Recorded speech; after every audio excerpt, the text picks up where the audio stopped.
snow day lecture. And I grew up in Minnesota, and as a kid, I loved snow days, and I love them as an adult too.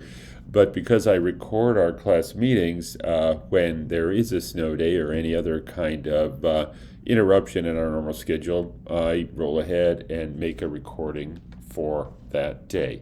And I make it as if we're meeting, and as a result, it's important for you to watch this really soon.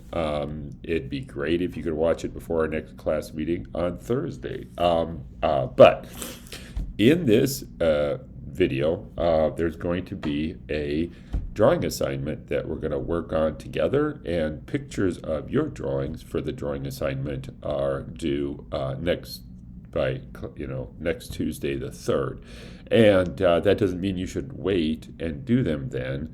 I'm just giving you some time if you're sick or if you have other job you have to take care of or something like that. But you want to watch this whole video as soon as you can, because I take it to be, this is our class meeting for today. Okay, so here's some information, and you can come back to this video and pursue it. The USM pays students to do internships, and a lot of that funding is focused on biology topics, and they range from biotech to really ecology, and this is the source of funding, although it's advertised differently, where I help with internships at Maine Health Institute for Research. So I have that same source of funding as this, and these are school year funding typically.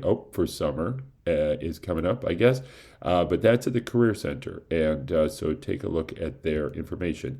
So here's what we're going to do this week. There's going to be a drawing assignment that we do here in this class meeting, this snow day class meeting on this recording. Then we're going to have our quiz that we're supposed to have today. We'll have at the end of class on Thursday. Then this week we're going from chapter 1 and on to chapter 7. Chapter 7 and 1 are both on electronic reserve. Those are the last chapters that I can put on electronic reserve. So you need to get your book. And then I made this, and related to this, we're going to have a quiz at the end of the class on Tuesday the 3rd.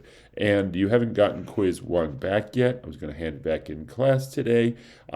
And so you don't really need to do this to start preparing the quiz, but it's related for the quiz. And I'll post that video, answer key video, now. And so if you want to, you can start look at it. And then remember, I made a video of the syllabus, and I'm happy to talk about it. Parts of it are very, very important. It's just that, I can make a syllabus video and did that, okay? So there's the electronic reserves. Just a reminder that I talked about that career exploration, and I help organize this incredible research internship each school year at Maine Health Institute for Research, and the students there really work on the topics from our course primarily. And so talk to me if you're interested. The applications for next school year are coming in March. I'll tell our class, I'll tell all students and stuff like that, and put up signs. MHR has a summer research program, and that's run by them. I think the deadline is January 31st, and it is not limited to USM students. But if you happen to apply to that, let me know, because I would like to talk to you about that opportunity and also the school year. So this is the order we're doing our chapters. So we're going to finish up talking about chapter 1 today, and then our videos that we're having quizzes on, they're really about transcription regulation and leading up to that chapter 7. And so, we're already rolling into chapter 7 topics. Last class meeting, I talked about cell biology, and that's a big focus of the first chapter. And I said, I'll just tuck in a little molecular biology. That's going to be a bigger part of our course. I mentioned that cell biology really comes up, especially in the 3rd section, and we'll get some chapters on that. But the first part of our course, we really roll into some traditional and modern molecular biology. And our author was, as a researcher, is a molecular biologist, and he studied this protein RAS, and it's an oncogene, and we're going to learn a lot about it. And so in molecular biology, I put up this list, and we went through some of them, and on these approaches. And model organisms, and in the second section of chapter 1, the book talks about model organisms, so this dovetails with that introduction for both cell biology and molecular biology. And For us, when we think about model organisms, what we really want to start out with is, well, they have orthologs, and so they're related to other organisms, and most of the time we think, well, they're related to us, and so we can use a simple organism like a mouse, or an even simpler system like a fruit fly, or an even simpler system like the yeast that causes bread to rise, and we can find out about our bodies. But it's also true that we can start with those and say we can use fruit flies to learn about other insects. So maybe we're interested in mosquitoes as a malaria disease vector. Well, we can use the knowledge of the model organism of fruit fly. It's all about orthologs. And you've been taught that these lab-based organisms like mice and fruit flies and so forth, they're used as model organisms because they're easy to study and they grow fast and reproduce fast. And those are all true. But the key thing is they're related. They're related to us. They're related to everything else on Earth. And so here's an example of a model organism. It's a vertebrate. And this is where we stopped last Thursday, talking about this organism and how scientists can produce transgenic organisms. We develop so many genetic and tricks to work with these model organisms in a research setting in lab. And then discoveries get turned into new tools, and that's going to be part of our drawing assignment that we'll do on class today. These are scientists that won the Nobel Prize, about 20 years ago, for their work in first identifying, characterizing a gene that made a protein that glowed in a little jellyfish outside of Seattle, and so a marine biologist, and so marine biologist is one of the people, and then this discovery gets turned into a tool, and that's this guy, and he is a developmental biologist studying a model organism. He's like, oh my gosh, I can make my organism glow. And then this guy is a chemist, and he said, well, I can look at mutants and find, since it's a protein that glows, I can find mutants of that gene that would glow different colors. The original color is kind of a green. It's called green fluorescent protein, and he could make them glow red and blue and purple and so forth, and that was really helpful. And believe it or not, that was sufficient for him to win a Nobel Prize in chemistry. Yep. And because it was such a powerful tool. Yep. And so you've probably seen this, animals that glow, plants that glow too. And this is the jellyfish that got it started. This is the protein that produces that glow. The gene doesn't glow, the protein glows. So the organism has the gene, the organism's not glowing, but anytime the organism expresses the gene, those cells that express the gene start to glow. So it's a really powerful tool in lab. Okay, here's an example of that in the videos for our quiz that's now on Thursday. I just briefly described that, and that's going to be a source of part of our drawing assignment that we're going to be doing in this lecture video. So discoveries get turned into tools, okay? And as a final example, I think from Thursday, I said, for example, we could make a glowing foxoprotein that glows. Again, the foxo transgenic gene we produce wouldn't glow, but the foxoprotein glows. And we could use that to study the subcellular location of foxo, because if we made a transgenic cell or organism that had glowing foxo, when the foxo protein got expressed, it'd start to glow, and it would either be in the supernatant or in the pellet, and we could just look to see where the glow is. So it helps our experiments get done faster. And so there's the foxo, and we could have that foxo with a GFP attached to it, so it would be glowing, and it would be glowing in the nucleus. It goes into the nucleus in the absence of this growth factor. The presence of the growth factor gets phosphorylated down to 14,3,3 and excluded from the nucleus. So the glow is either here or here. Like that, okay? And so that's some of this section of cell biology. So talking about cell biology and tools in cell biology, and then also talking about a few tools and approaches in molecular biology, because our book really focuses on cell biology, tools of cell biology, like that, okay? So back to the rest of chapter 1, and we'll roll through this pretty quickly. So the origin and evolution of cells. So I said in class, if you ask me, I don't think there are any questions that will come out of this section. You got to read it. It's good learning. It sets our course up. The authors thought, is the very first thing to start out with. But here's the thing. Explain how the first cells originated. So that's a challenge, and biologists are just beginning to learn about that. It happened a really long time ago, and the reason we're excited about that is because today all life looks like it's related. Looks to be related, looks similar. And the most important example for us is every cell on Earth uses DNA as their primary heritable molecule. Every cell on Earth uses DNA and RNA proteins. At that biochemical and cellular level, every cell is surrounded by a cell membrane, and it's made up of phospholipids with very, very rare exceptions like that, okay? So just a little bit to say about that. And so, our book talks about that, but just not that much material that we need to learn from that section.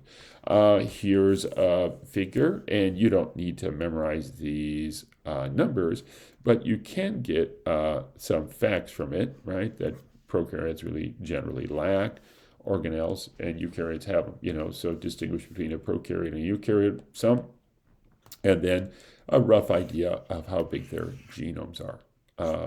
These, like us, we have a genome that's billions, and prokaryotes have genomes that are millions of DNA letters long, nucleotides long.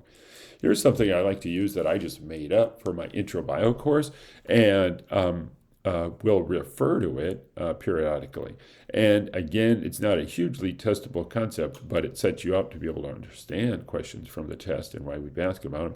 And what I did is I took this scale here, see that, in the metric scale, and down to the scale of just atoms. So there's a water molecule, for example, like that, right? And then up to proteins and ribosomes and viruses and bacteria and up to cells. So we're really, in our course, interested in this, the range of molecular biology to cellular biology and everything in it. And I just said, let's just say that the Boston metropolitan area, so the Boston, and most of its suburbs, if that's 30 miles across, and a lot of our cells in our body, they range in size, but a lot of them are about 30 microns in diameter, and they're small. Here I'm just stacking them up between my fingertips here, and you can do that too. If you do that, you hold a gap that would fit about 20 cells in it. So you can see that gap right now, and 20 cells. One cell is too small to see, but it's not that small, and you could understand that it's physical, and it's physical like this. So let's just zoom that up to this scale, and we get over to here to this more comfortable scale. So if we zoomed it up where that Boston area was the size of a typical cell in our body, we get stuff that's like this, where mitochondria would be a mile across. Mitochondria are really big like that. Not as big as a suburb, but bigger than a neighborhood, really big. And then bacteria are smaller than that. Bacteria are on the order of a few blocks in size, and ribosomes smaller like that. I like to go down to here. In this comparison, a water molecule will be about the size of a basketball. And so we'll talk about that. That's a small molecule. It's about the size of a basketball. And we kind of go up from there in biology, right? This thing is just full of water molecules. And one thing that's weak about this analogy is it's not a sphere. It's a flat circle, right? In a sphere, well, there's a lot of water molecules inside a cell because they fit into this spherical shape. But they're that big, and they're just crowded in along with everything else. Then another thing we'll talk a lot about is that a truck is about the size of a protein. And so trucks range in size, right, from a pickup up to a 18-wheeler, and proteins do that too. And they're about that kind of size range. The smallest protein is about the size of a delivery truck, and the biggest protein is bigger than an 18-wheeler. But, we're kind of in that size range like that. And then a ribosome's the size of a house. So imagine a house with a truck being synthesized off to the side. Might be a little truck, might be a bigger truck, like that. So some helpful analogies from that size relationship. And I'll show that slide again a couple of times throughout the semester. Okay, I wanted to show you this as part of chapter 1, and the first section of chapter 1 is themes, because our book is really driving toward the themes when it goes to that, well, how did life get started and what's it like? Instead of going back billions of years to try to talk about that like they do in the first chapter, how about let's just say why we're interested in it? And we're interested in it because of the following. When I teach intro bio, which is similar to this course, I say IntroBio has all the themes of life on Earth. All living things are composed of cells. All things come from pre-existing cells. That's called the cell theory. It arose in the 1850s. Again, you don't need to know the years, but it wasn't something that was always known by humanity. And all things are made of cells. Then all cells, all living things, right? So for IntroBio, let's talk about things where you just like everything, everything, everything, everything, right? Like that. So all cells exist in a water environment, and you know about that. All cells are bounded by this membrane, this phospholipid bilayer that is a hydrophobic, hydrophilic type molecule arranged in this phospholipid bilayer, right? All cells on our planet look like that. All cells have very similar chemistries, and they really feature proteins doing the work of life. DNA is the primary heritable molecule of all life on Earth. And then there's this concept of gene regulation that we're getting into, and totipotency, which means that every one of our cells has all the genes. In principle, could make a whole body from any one of our cells, almost any one of our cells. So just that's what the first section is driving at. And I think this is a better representation of it because it shows, let's go, right? Let's just pick and choose and go because we're learning about all life on Earth. So cells as experimental model. Then the next thing is tools of cell biology. And remember I said that in cell biology, and especially molecular biologists love to explain their methods. And sometimes the methods are very satisfying to learn about because especially when they get turned into a tool that helps illustrate, helps illuminate what is going on in the biology. So again, our book has a section on this in chapter 1 and wants to, cover those. You got to read that. You might get a couple of questions from that, out of the book like that. And we have this thing about the relationships between all life on Earth and the idea of a model organism. And the key thing about a model organism, again, is they have orthologs that they share with other organisms. So when we study fruit flies, our learning is not limited to the fruit fly. It could include all insects. It can include all eukaryotic cells on our planet, like that. And so that's just a key to how biology works. And it's based on this. It's based on the idea that evolution is both a process, and that process is that natural selection process. Natural selection, survival of the fittest, is a process. That means it takes time for this action to do, right? When you type on your computer, you're typing in a process, and it's a process. You can say, look at me typing on my computer. And processes almost always produce a product. And that's what we study. Biologists study the product of evolution. And so there are plenty of folks that say, well, I don't know, I don't really believe in evolution. But nobody could deny the simplicity of the fact that all life on Earth looks like it evolved over a long period of time from a common ancestor. And that's all life on Earth. And biologists love that because scientists love looking for patterns.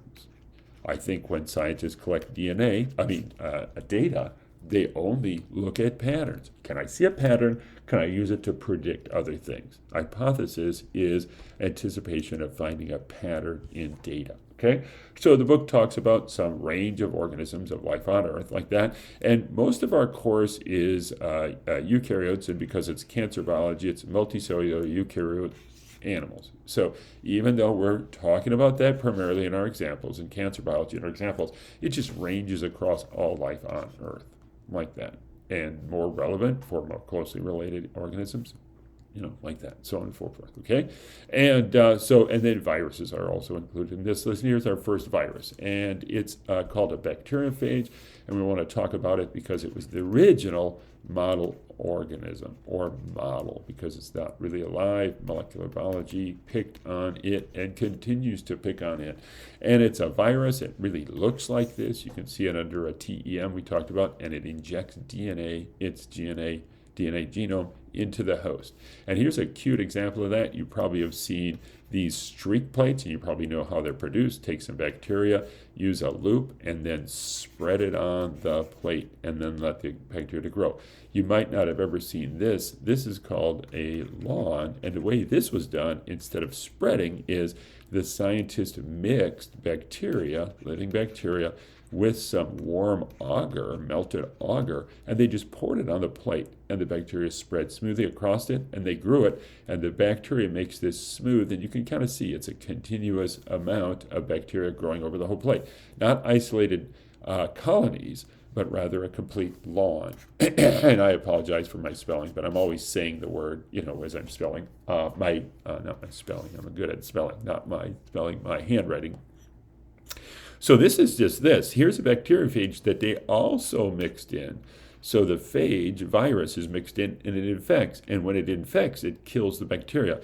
And you can probably see it here easiest here on these two plates. See these circles where no bacteria are? There was one bacteriophage that when the liquid agar and bacteria and virus got poured out, there was one bacteriophage that landed here. And they can't move around because they're in this solid agar. They can't move around very far. And it just infected cells. And as the bacteria grew, it just wiped out the cells. And that's called a plaque.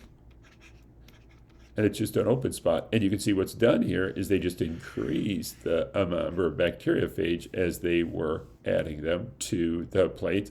And they're titering it. They're determining how many bacteriophage viruses they have per milliliter. So that's called titering it. They just dilute them and plate them, and they say, well, if I got 5 plaques here, then I must have had based on the dilution,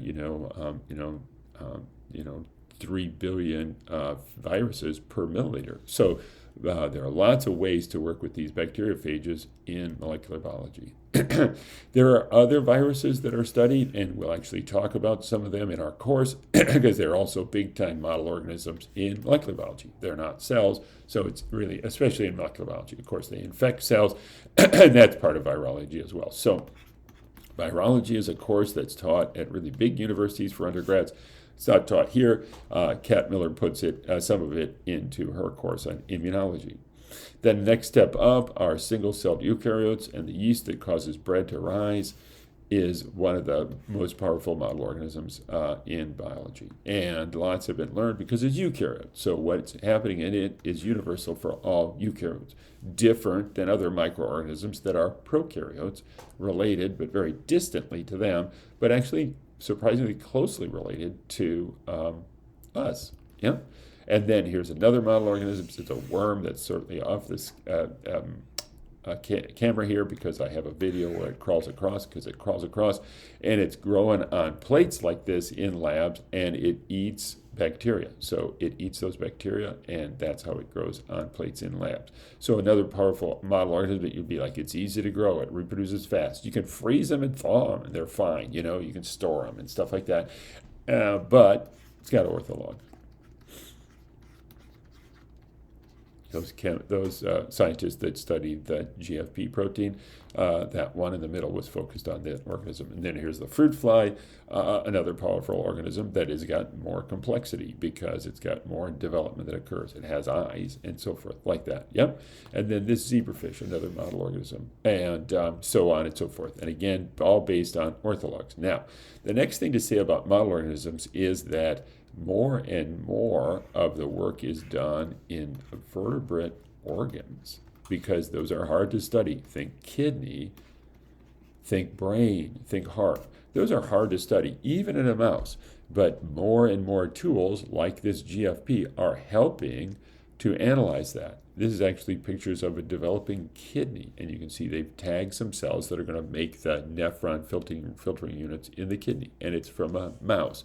So mouse and then even human organs grown in a dish are becoming powerful model systems like that, because these are model organs, not organisms. But it gets us closer and closer to humans, and so there's a big push in that direction, and more and more relevance for human biology. Also, in addition to the organs, cell lines are used, and so these are called tissue culture cell lines, and these can be human cells, and there's really no ethical concern or very, very minor ethical concern about using human cells that are being growing in a dish. And cells from all the other organisms can be grown in a dish like this as well. fruit flies and so forth, and whales, so you can study some organisms like whales and humans in dishes like this in ways that you just couldn't possibly study them because whales are way too big and humans are way too special like that, okay? And so now scientists are kind of combining this organ development, so we're using model organs to understand, our bodies, but also life on Earth in dishes by growing these things called organoids. And that's the cutting edge of biology today is, we got model organisms. But sometimes we study those because they're relevant for humans. And now we get closer to humans by growing human cells in a dish, and actually taking those cells and turning them into little tiny kidneys, smaller than the period at the end of a sentence, but yet a kidney. So what can we learn about that? Okay, so that's what I want to say about chapter 1.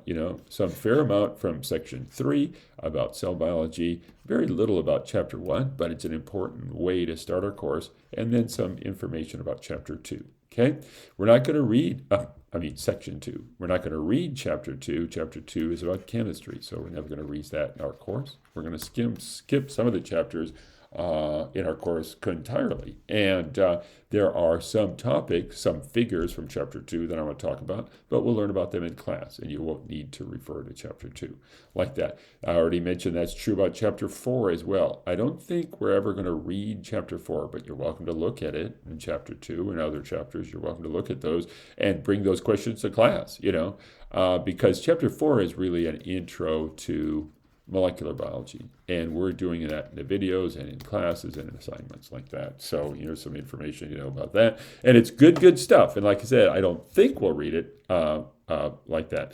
Here's something that should come up in that chapter. Doesn't come up as much of itself as it should, because it's just such a satisfying fact that new discoveries get turned into tools. And we have that example of, let's study FOXO and see where FOXO is, and we could be doing it easier if it were glowing. So let's make it glow, right? And so I described that earlier in this video. Perfect example.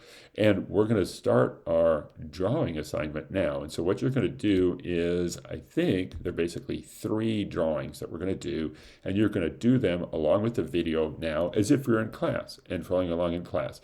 And what I'm trying to do is emphasize drawing. This is a very physical, very visual field of science that we're talking about. Cell biology, molecular biology are always physical. You can always draw them out, and you draw them big, because you're going to recall your drawing. On the exam, you'll recall your drawing, and if it's big, it'll give you a chance to put more information in that's spread out. So you can move your eyes to one part of your drawing or another in your mind during the exam. Okay? And I made these videos that way because of the physicality of them. I made the DNA with clay because we're going to talk a lot, starting right now, about manipulating that DNA. Okay, like that. And here's just an example of how physical the topics are in this course. The 4th chapter we're going to read is about the cell cycle, chapter 17, and we're going to learn a lot about it. We're going to learn a lot about what happens here, and it's different. And students have a hard time struggling to distinguish these. For example, we're going to really learn about DNA damage here and a DNA damage checkpoint here, and it's very, very different than a DNA damage checkpoint that occurs here. And we want to distinguish those, so we're going to make them physical.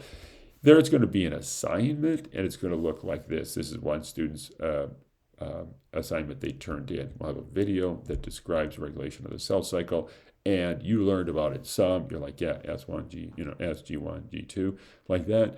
And, they've got these backwards, right? Like that, right? So see how easy it is to grade some of this stuff, because like, whoa, that's backwards, right?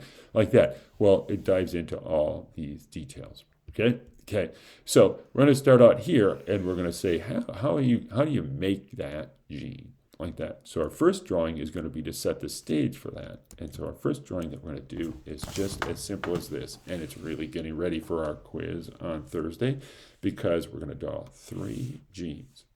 Okay? And I'm going to draw this first one like this. And that's how we draw genes. And they have these parts. And a lot of times throughout our course, I won't label the parts, but you always have to because you're learning it. And I do it quickly just to move us on to the topic. Like I'll do that here. I'm going to draw 3 genes, but I'm just going to label one. And you got to write down this is the transcription unit every time on an exam or quiz. And this is the promoter. And this is the enhancer. And lots of genes have multiple enhancers. We'll talk about that, but this is the basic gene. And the gene we're going to use here is myogenin. So draw this out on a piece of paper or 2, make it big. That's the myogenin gene. And it's made of DNA. So these are all, as asked on the first quiz, these are all DNA. An enhancer is a physical thing. It exists in reality, and it's made of DNA, okay?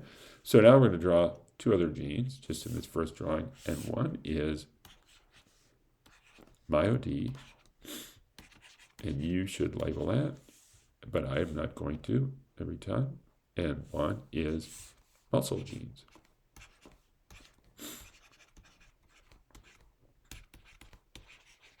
Okay. All right.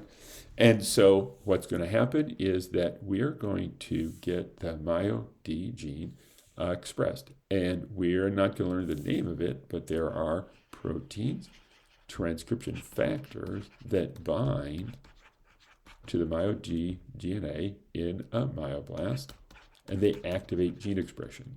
So before they bind and activate the gene, we can't detect any RNA.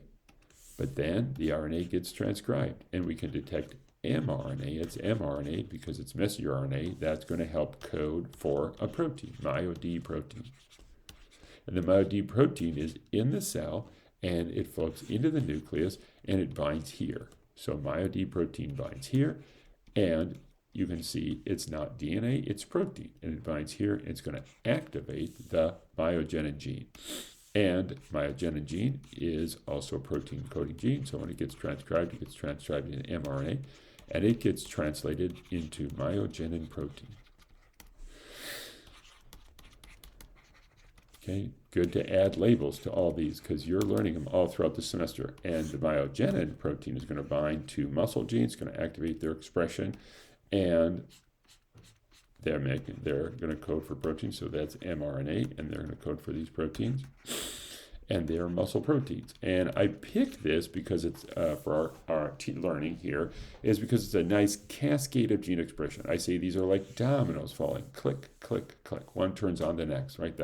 And that's what our life is like, right? We inherited DNA from our parents. We got more DNA than we're going to use at any time. Any given time, we're not using all the DNA, and that's true for every cell on our planet. Every cell on our planet has DNA as the primary heritable molecule, and it's not using all of it at once. That's a central feature of life on Earth, is that not all the DNA information is used at once. So we're going to have these cascades of gene expression when?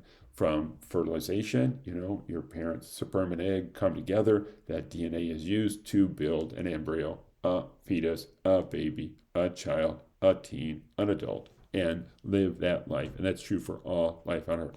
So we're using this as an accessible example that we can refer to over and over again. And one reason I picked muscles is because you know what muscles are. These muscle proteins have names like actin, myosin, troponin, and so forth like that you probably have learned about. And they are called muscle-specific proteins. We find them in the muscle, and we have brain-specific proteins and liver-specific proteins and so forth like that. Okay, so specific proteins, sorry about the typo. And they're muscle-specific proteins, and these would be muscle-specific genes. And that's what myogenin and myo do, is they activate muscle-specific gene, they make muscle. In a precursor cell, MyoD can turn any cell into a muscle cell. And we learned about that in the videos that we'll have a quiz on Tuesday like that, okay? So that's our first drawing. And it's important to be able to do that. And now we're going to focus in on this myogenin gene. So our second drawing is going to be, how can we make a mouse that has muscles that glow?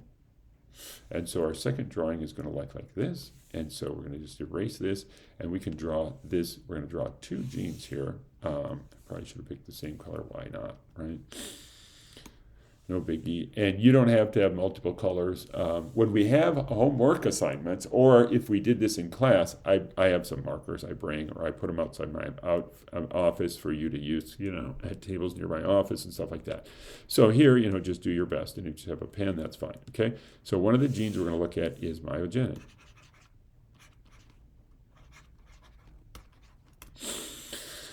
It's got a transcription unit, it's got a promoter, and you're labeling those like that, okay? All right, and so then we're going to draw another one, and it's this jellyfish gene called GFP. And it's organized the same way, fundamentally. Two parts, the transcription unit and the regulatory region. So jellyfish GFP. It's not glowing, but when it gets transcribed and translated into a protein, that protein glows. Okay, that's an important concept. The gene does not glow. That same is true with hemoglobin, right? Hemoglobin protein binds oxygen, the hemoglobin DNA does not. So a gene doesn't have the gene's function. Its product has its function, whether its product is RNA or protein. And to make a mouse glow, we simply do this. In a test tube, we simply take, and we can cut the DNA here, and we take this business part, this functional part, this output part of the jellyfish GFP gene, the part that's going to make the glowing protein, and we attach it to the regulatory region of myogenin.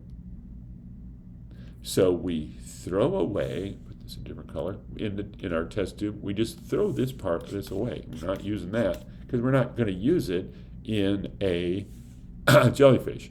I should add this, and you should too.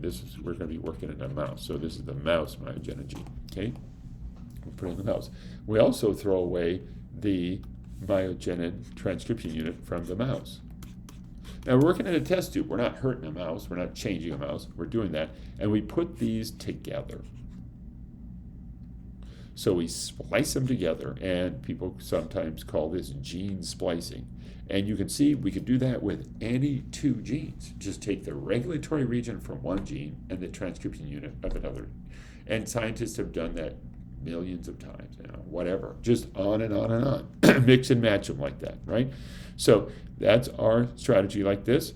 And and so now we're going to draw another drawing, and it's going to show this hybrid gene, okay?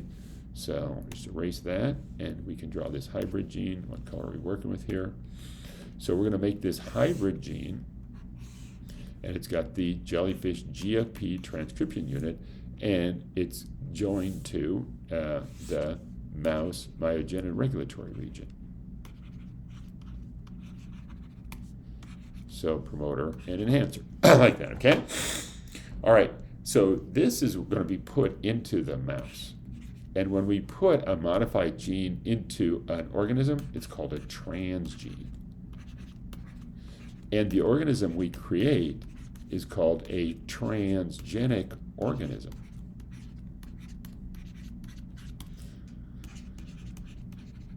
Okay, we're going to have that, okay? And in the grocery store, they're called GMOs. When you see a genetically modified organism, it's got some kind of transgene, some kind of genetic modification that was put into it like that, okay? For all the life on Earth, this DNA, it's the same biochemical structure, right? So we can just glue these together and make this transgene, okay? And we're going to put it in, and we're going to put it into a mouse like that. And when we do, the mouse will have the gene. So we're going to have a mouse that's got this transgene, and it's not a very good drawing of a mouse, but it's got that transgene in it. And we put it in, and we'll talk a lot about this later in our course of how to build one of these in a mouse, but every cell in it will have that gene. And the cells won't glow. They have the gene, they don't glow. So cells in the tail have the gene, cells in the brain have the gene, they don't glow. Only in muscles will it glow.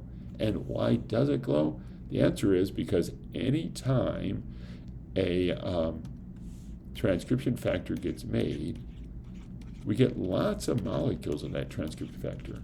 So when we make MyoD, it's going to bind here and activate this gene. because this is the same regulatory as the other regular, normal, wild-type mouse myogenin gene. And it's going to bind to that. I'll draw that up here as well. It's going to bind to that. There's plenty of MyoD, and it can bind to its original, purpose, and that is to bind to myogenin and activate that. The mouse has it. It's a normal mouse. It just got this extra gene. And so anytime the mouse myogenin gene gets activated and makes myogenin protein, we're also going to get GFP made, and the cells will glow. As a result, another term for this transgene is these are called reporter genes, because they're going to report that gene's activity. Remember how nice it was to make GFP or FOXO glow, and it really helped our experiments to show where is it in the nucleus or the cytoplasm. This is true here. It gets very simple and much simpler to analyze an organism if you have this glowing situation. Which cells glow? Look at the whole organism, fight the glowing cells. Those are cells that are what? They're going to be making muscles. So they're reporting muscle formation, so we can use it to study that. We could also say we're using it to study myogenin specifically, because anywhere you detect the myogenin protein, we're also going to have the GFP protein. We could also say, oh, we're using this reporter gene to study as a reporter of MyoD activity, right? We're not just saying where is the MyoD protein, but where is it active? Like that. And so see, it's a reporter for, muscle differentiation, but also molecular details. And again, this is a universal strategy. So you could use it to study insulin or hemoglobin or any of the other genes we're talking about in any of the organisms we're learning about. Okay? So that's our second drawing. Our first drawing is just to set up the story. It's a universal story, but let's ground it in muscle and muscle differentiation. But we're talking about all the genes on all our planet. They all have a regulatory region and a transcription unit like that, right? Every once in a while I have to mention that in microbiology, they don't use the terms transcription unit and regulatory region. They use some different terms, and that's frustrating for a student to learn, but there is nevertheless universal. There's a transcription unit and a regulatory region, and maybe someday there'll be a universal terminology because the facts are universal like that. So we're talking about a universal definition of a gene and then a universal manipulation of a gene to do these things and anything else we want. Okay, so first drawing, set it up. Second drawing is how do you build a transgene? And on a question on a test, I can ask questions about that. It might be a 4-point question because I'll say, how do you make a transgene? How do you get it in a mouse? And we'll learn about how to get it in a mouse at some point in our semester like that, okay? So next drawing. So the next drawing is we're just going to add really one term to our knowledge that we're going to use throughout the semester, and it goes like this. So here's the myogenin gene, and again, it's your third drawing, but you have to keep labeling it. So myogenin gene, and then transcription unit, promoter, enhancer, like that, okay? And we're going to also talk some about the MyoD gene.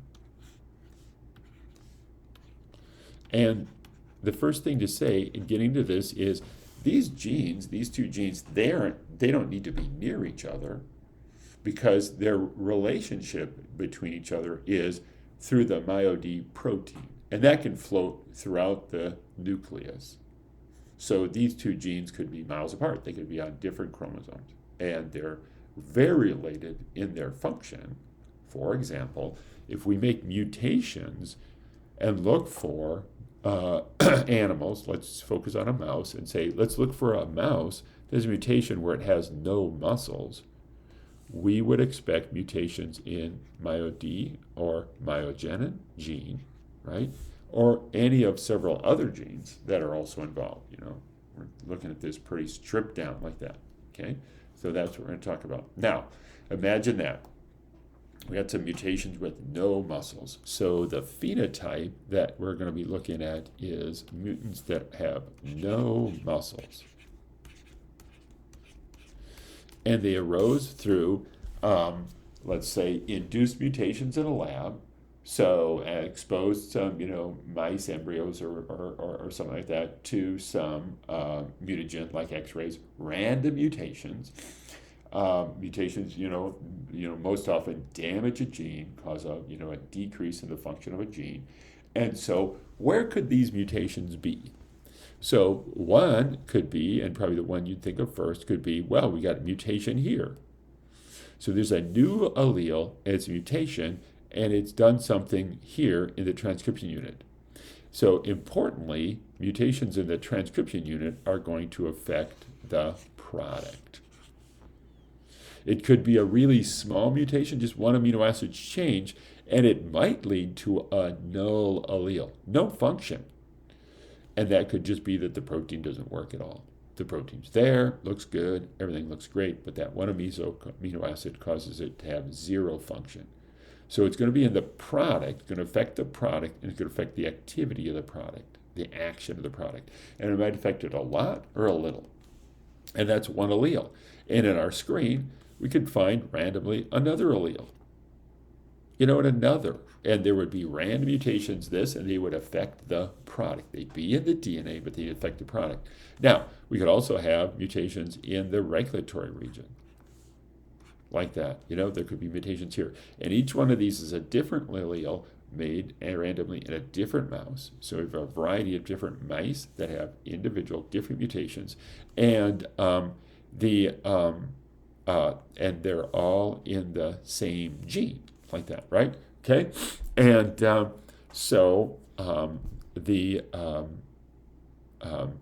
these mutations are all random, independent mutations. Now let's look up here, because we can also have mutations here, and here, and here, and here. So we can have mutations in either location, like that. And when we do our screen and we look for mice with no muscles, we don't know where the mutations are. So geneticists, without looking at the DNA, so let's just put a time on it, starting back in the 1930s, like that, long before they knew about DNA and this, what we can see today. So just dial back then. The geneticists would take these different strains and they'd try to learn about them, And so what they do is they would make crosses between them. They'd breed one strain with another, and they'd try to understand what was going on. And what they found is that some mutations affected this and gave this phenotype. They all were on the same chromosome. They all map to a similar location, like that. And today we know they map that way because they're the same gene. It's the myogenin gene. But just imagine before you knew that, it'd be puzzling because you'd have a cluster of mutant alleles that are here, and then you'd have this other set that gives the same phenotype, indistinguishable phenotype, but it's not on the same location. It's on a different chromosome. So the geneticists use terms to describe this. Very simply understood today, but very confusing and difficult back in the early 1900s. They would say these alleles map to a location on a chromosome that are similar, and they call these cis. And these alleles map somewhere else, different chromosome, like that. Might be a different location on the chromosomes. They call these trans. And those terms already from chemistry, where, cis means, beside each other in a benzene ring and so forth, and trans are across. And so it's a similar use of these terms, as chemistry, but it's in genetics. So it's really a different thing, but it has a kind of familiar ring to it, right? Where these are near each other and these are away. This is away from each other. And this is cis and trans if we're focusing on myogenin. So we focus on a gene and we say we've got cis mutations here and trans there. We could focus on MyoD, and then the terms would be these are cis and those are trans. So the first thing we have to do is pick the gene we're studying and say, let's look at mutations that are cis, random mutations that map to being cis, and those that are trans. Okay, so these are cis, and cis means today it means physically connected.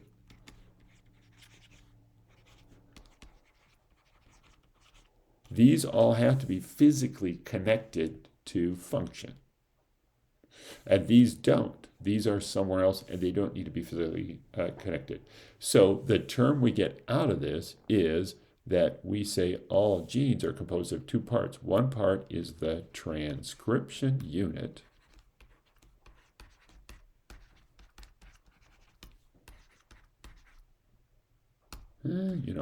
Transcription unit.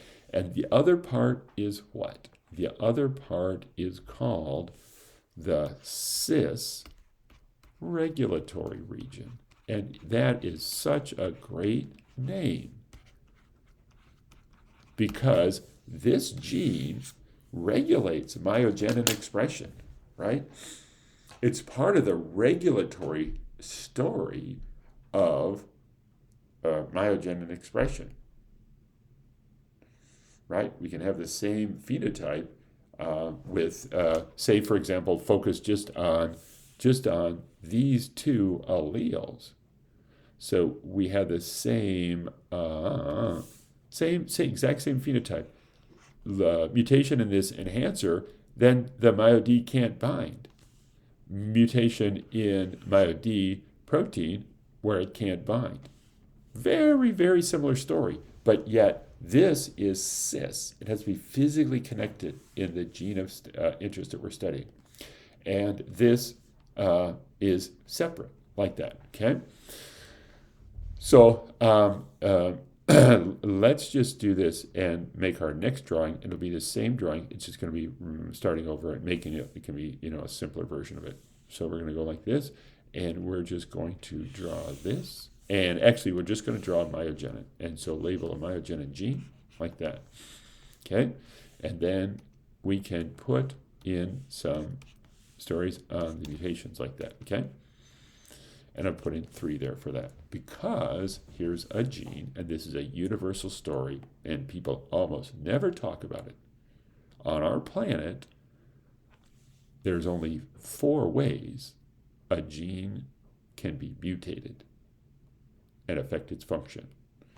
And one of the ways is you can affect the product.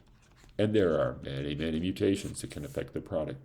Sickle cell anemia is where there are changes in the amino acids of the hemoglobin protein. And that affects the binding of the proteins to each other to produce that sickle cell phenotype. Those must have mutations here. Then, and I just put 3 here, they map to different locations to get this effect. Then that's one. And then the other 3 kinds of mutations that can occur to a gene are when the gene gets expressed, where it gets expressed, and how much gets expressed. And those are all part of the cis regulatory region. Okay? All right? So that's that. Okay? And we're going to make one more drawing today as we dive into this, but that's an important one just to appreciate. And when we talk about the cis regulatory region, you'll say, I always say it quickly, I say the cis regulatory region controls where, when, and how much of a gene gets expressed. When does it get expressed? When muscles are forming. That's myogenin. Where? In muscle precursors as they differentiate. How much? A lot. It's an important protein at that time, and it gets expressed a lot. But we can have an increase or decrease. That's how genes get mutated to cause all the evolution on our planet. Is take a gene and alter it like that. Yep. And we have gene duplication. The genes start to change. How do they change? They change in one of these features. It's pretty dramatic. It's so broadly true that folks rarely even bring it up. like as a thing of well, those are the four. There's some tricky words for the four examples, like heterotropy and so forth. And so we're not going to learn those, but we're definitely going to learn that, understand that. Okay, so here's the last drawing we're going to do. And this is going to lead us into more examples of transcription factors. So remember, we've already seen that the FOXO transcription factor can be affected. The protein can be blocked by phosphorylation and regulated. Okay, so let's just look at MyoD in this drawing. And here's the MyoD gene. And again, label it with the, transcription enhancer promoter, like that. And then we're going to put a nucleus around all this. So here's the nucleus. Nuclear membrane, like that. Okay? And so this is true for all of the genes in eukaryotes, is the genes are, right? So this is a eukaryote story, but it's a good way to set this up. So the MyoD gene gets activated and the RNA gets transcribed. It's in the nucleus and it leaves the nucleus. It needs to go out of the nucleus and then it's going to bind to a ribosome. And when it binds to the ribosome is going to translate it, and the ribosome is going to produce this MyoD protein. Okay? And the MyoD protein needs to get back into the nucleus because that's where it's going to bind to the myogenin gene. See that? So it's got to get back in the nucleus. And so this is a great visual for you to appreciate this, that it's gonna go back to the nucleus. And I picked MyoD because when that happens, MyoD pretty much just goes back in the nucleus, and the next domino falls. It takes a moment. You got to make it. And it's made out here, and it's got to get back in. But you see, there's a pathway of gene expression for this transcription factor, and every transcription factor involves several steps. Like that. And we can regulate those steps. So the case of MyoD, I picked it, again, for a lot of reasons, one of which is, in the example of mental differentiation, it doesn't really get regulated. FOXO does. FOXO is a different story. FOXO does, right? We could phosphorylate FOXO and block it, like that, right? And so that's this loop. And it's like a feedback loop. It's like a regulatory loop that happens in the story of all transcription factors. Well, you got to make them, and then you get to do their job. Okay? And this is, I guess we got to do this second part of this drawing because we'll see that in the big picture story that we're already listing, we're making a list of genes, and the first one is MyoD, and just it needs to get made. So you got to make it. Got to make it. And it does its job. Then the second and third ones are FOXO, and they're going to get regulated. So phosphorylation and getting into the nucleus get regulated. We'll just draw one more because the next one we're going to talk about as an example, just to again get kind of our course going like that, is the estrogen receptor.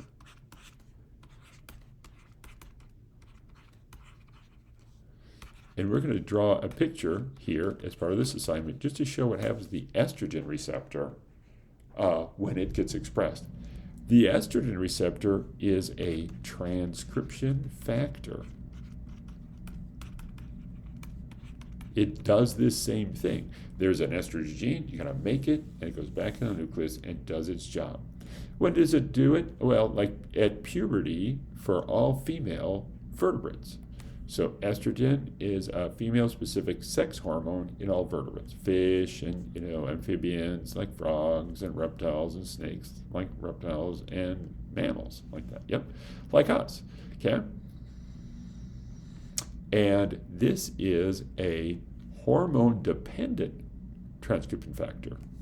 So estrogen is a hormone. And to do its job, it needs that hormone. So it's going to come back here, and it's going to need that hormone. And so you could say it's a hormone dependent. So it's going to be a new kind of transcription factor where this loop of action requires a hormone. And hormones are small molecules, and a synonymous word for small molecules affecting proteins is they're called ligands. So we're going to use that term pretty often because there are a variety of ligands, not just hormones, but other molecules that bind to proteins that regulate them. So it's a ligand-dependent transcription factor, and we're just going to draw a picture of the estrogen receptor doing its job. And it's going to look just like this, except we got to add a hormone. So there is the estrogen receptor. It's going to be a protein, so it's got to have a gene. We make the human estrogen receptor. Dogs make the dog estrogen receptor.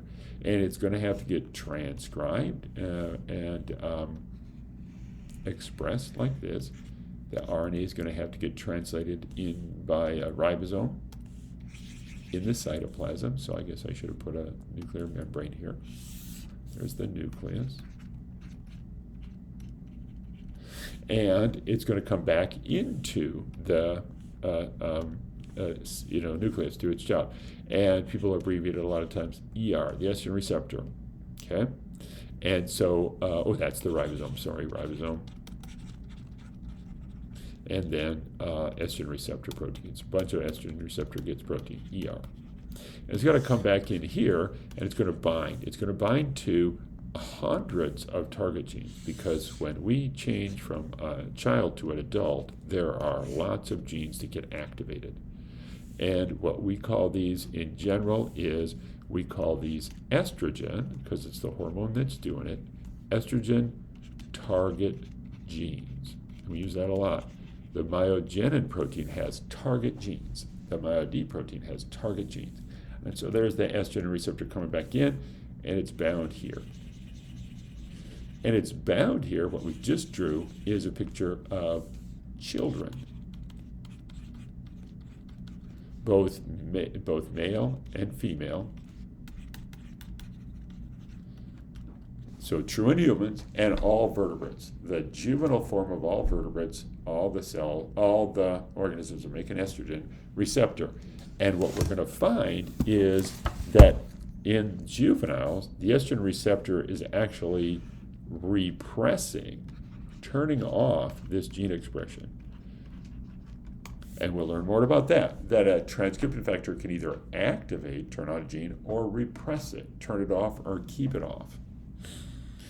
And then in puberty, and it's the last piece of this drawing assignment, we have to draw a hormone, and it's the estrogen hormone.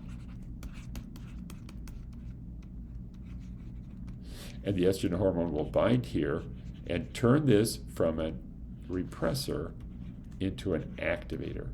So it's a kicking, awesome transcription factor. One of the coolest transcription factors in our body is the estrogen receptor. Now, picking on the estrogen receptor in females, the testosterone receptor in males, same story, just different hormone, different gene, the testosterone receptor, but same drawing, same thing. We drew this, and it's true in all children that both the testosterone receptor and the estrogen receptor are being expressed, and they're repressing those sexual differentiation genes that expressed during puberty. And we'll talk more about this. This is first drawing, and a key thing for us in this is this visual take-home, comparing that drawing you just did about myogenin and MyoD, where the MyoD just comes back in here and gets the job done, with this more complicated story of, it's ligand dependent. We've got a biochemical and genetic switch that's dependent on a hormone, like that. Okay? And that's it. We're done with the drawing assignment. We're doing great. I'm just going to go back to my slides and show you that that's what we did. We did all those drawings like that. And we talked about discoveries getting turned into tools. And the next thing we'll talk about in class on Thursday is this idea of here's another trick that leads us into more of this introduction to our course. And we're rolling forward, and we've dove